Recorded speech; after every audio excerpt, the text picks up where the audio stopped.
আসসালামু আলাইকুম ওরহমতুল্লাহি অবরকাতুহু। সম্মানিত আমার প্রাণপ্রিয় ছোট্ট বন্ধুরা, আশা করি তোমরা সকলে অনেক বেশি ভালো আছো। আজকে আমরা আলোচনা করব তোমাদের জন্য যে ধারাবাহিক ক্লাসগুলো আলোচনা করছিলাম তারও ধারাবাহিকতায় আজকে আমরা ইউনিট 8 চলে আসছি। ইউনিট 8 আমরা আলোচনা করব দ্য কেজ অ্যান্ড ডিটেলস নিয়ে, অর্থাৎ পথ এবং তার বর্ণনা নিয়ে আজকের ক্লাসটি আমরা আলোচনা করব।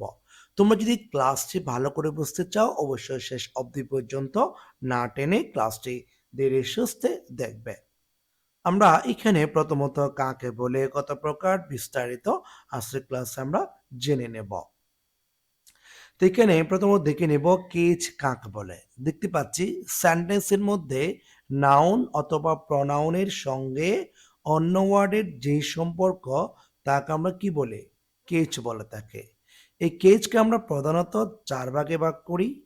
একটি হচ্ছে nominative case, objective case, possessive case, আর একটি হচ্ছে ভোকেটিভ কেজ। অর্থাৎ প্রত্যেকটি কেজ আর আবার বিস্তারিত বর্ণনাগুলো আমি তোমাদের জন্য আলোচনা করব।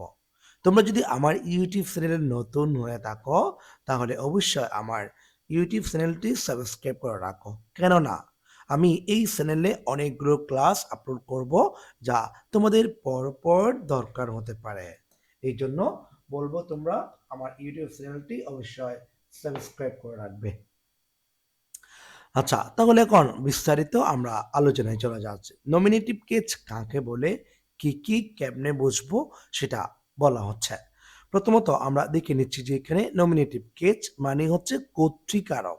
ঠিক আছে, কর্তৃকারক মানে হচ্ছে মানে যিনি কাজ করে। আমি যদি বলি, এমন একটা বাক্য দিয়ে বুঝিয়ে দিচ্ছি, হি গোস টু ঢাকা। ঠিক আছে, আমি যদি এই বাক্যটার মধ্যে বলি যে এখানে সাবজেক্ট কোনটা, সেটি হচ্ছে হি। হি হচ্ছে কর্তৃকারক, কেননা ঢাকায় যাওয়ার কাজটি তিনিই করছেন, হি করছে। মানে ঢাকায় যে যাবে, ওই ঢাকায় যাওয়ার কাজটি কে করছেন? তিনিই করছেন। তিনি যেহেতু করছে সেক্ষেত্রে এটা হচ্ছে কর্তৃকারক।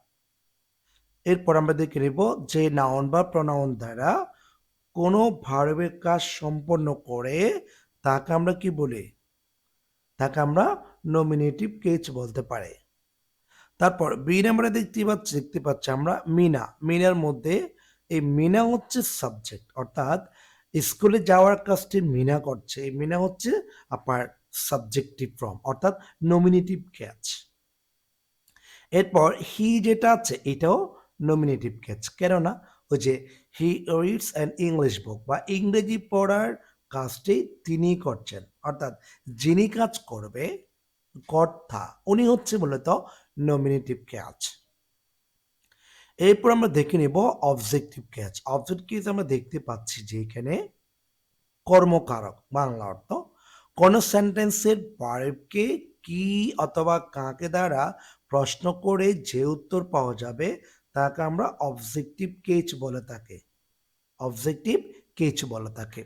যেমন এখানে আমি দুইটা উদাহরণ দিয়েছি, এই উদাহরণগুলো আপনারা দেখে নেবেন। Kamal gave him a pen বলা আছে, ঠিক আছে।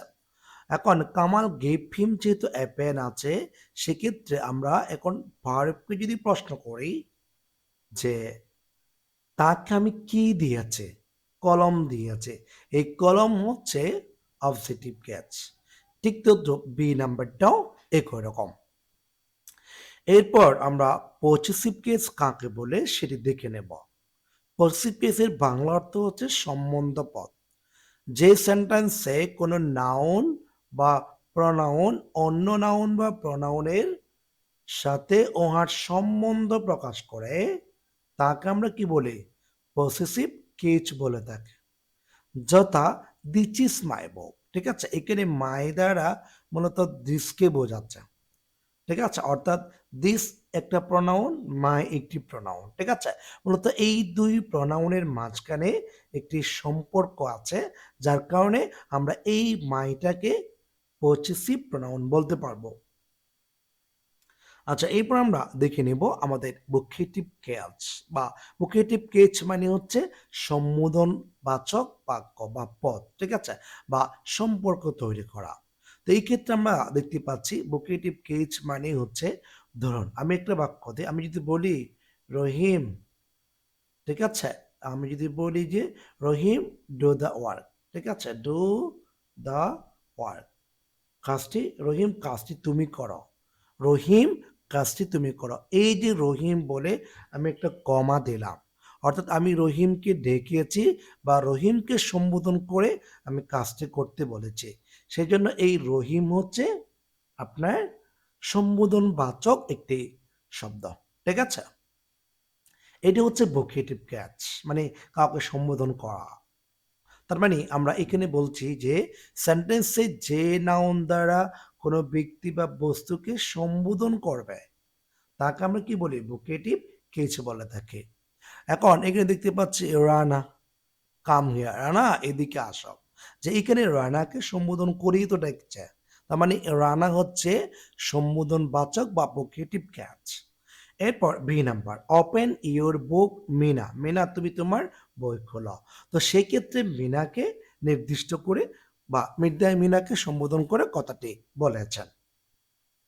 আমরা বিষয়টি বুঝতে পেরেছি। এরপর আমরা দেখে নেব যে আমাদের শব্দগুলোর মধ্যে কতগুলো সাবজেক্টিভ আর কতগুলো অবজেক্টিভ, সেগুলো আমরা দেখে নিচ্ছি।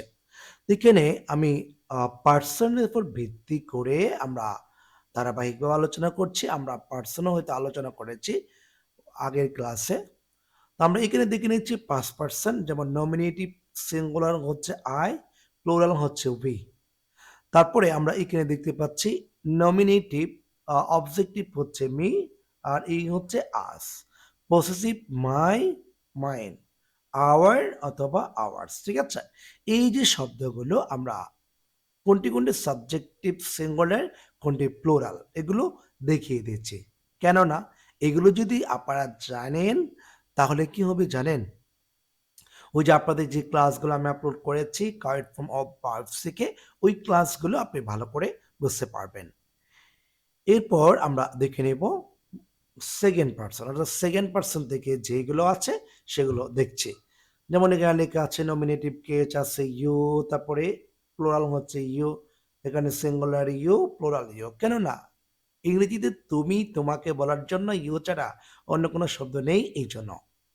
তারপর আমরা পরবর্তী দেখে নিচ্ছি থার্ড পার্সন কতগুলো মেসকুলিন জেন্ডার আর কতগুলো ফেমিনিন জেন্ডার আছে। তা আমি দুটি আলাদা করে লিখেছি। যেমন এখানে লেখা আছে থার্ড পার্সন মেসকুলিন জেন্ডারগুলো, যেমন এখানে হি, হিম, হার অথবা হার্স, এগুলো হচ্ছে সিঙ্গুলার। আর এখানে প্লুরাল হচ্ছে দে আছে, দেম আছে, দেয়ার অথবা দেয়ার্স আছে, এগুলো হচ্ছে প্লুরাল। আশা করি আমরা বুঝতে পেরেছি। এরপর আমরা যে থার্ড পার্সনের ফেমিনিন জেন্ডার যে শব্দগুলো আছে সেগুলো আমি আপনাদেরকে দেখানোর চেষ্টা করছি। সিঙ্গুলার যেগুলো আছে এগুলো হচ্ছে শি, হার, হার অথবা হার্স। আর প্লুরাল হচ্ছে দে, দেম, দেয়ার অথবা দেয়ার্স, যে এই শব্দগুলো আমাদের ফেমিনিন জেন্ডার। আশা করি আমরা বুঝতে পেরেছি। আজকে ক্লাসটা এখানে শেষ করব। ক্লাসগুলো যদি ভালো লেগে থাকে অবশ্যই কমেন্টসে একটু আমাকে অনুপ্রেরণা যোগাবেন। এই বলে আজকের ক্লাসটি শেষ করছি। সবাই ভালো থাকবেন, সুস্থ থাকবেন। আসসালামু আলাইকুম ওয়া রাহমাতুল্লাহ।